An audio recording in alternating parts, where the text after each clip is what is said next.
ठाणे शहरातील सर्वात मोठ्या रासरंग 2025 नवरात्र उत्सवाला यंदाच्या वर्षी देखील मोठ्या जल्लोषात सुरुवात झालेली आहे।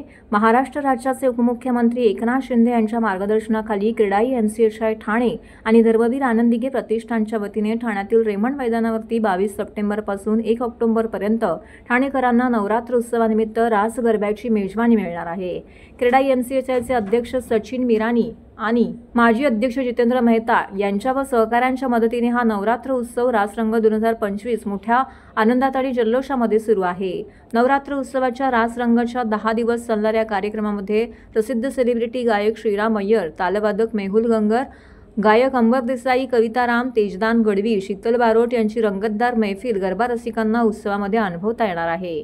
काल या ठिकाणी विशेष मुलांकरिता गरबा उत्सवाचं आयोजन करण्यात आलेलं होतं।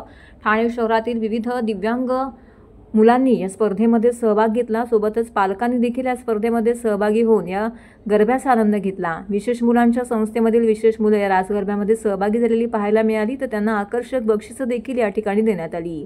2025 मध्ये गरबा रसिकांचा आनंद द्विगुणित होत आहे, त्यामुळे मुंबई ठाण्यातील अव्वल गरबा उत्साहात रासरंगाचा समावेश झाला आहे। तर ठाणे, मुंबई व आजूबाजूच्या शहरातील नागरिक रासरंगाच्या ह्या कार्यक्रमात मोठ्या संख्येने उपस्थित राहून कार्यक्रमाची शोभा वाढवावी असं आवाहन आयोजकांच्या वतीने करण्यात आलेलं आहे।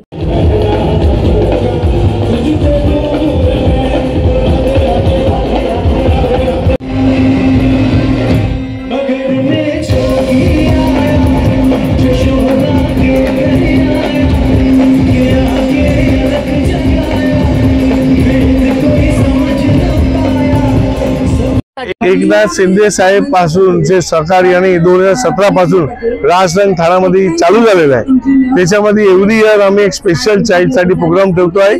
शिंदे साहेबचा खास आग्रह आहे की आपले जो स्पेशल चाइल्ड आहे त्याच्यासाठी काय करायला पाहिजे, त्याला एवढा मोठा मैदान भेटत नाही, एवढी सगळी संघटना एवढा आयोजन भेटत नाही, तो त्याच्यासाठी खास कार्यक्रम आम्ही एव्हरी इयर एक दिवस ठेवतो आहे। आज 24 तारीखला आपण ठेवलेला आहे।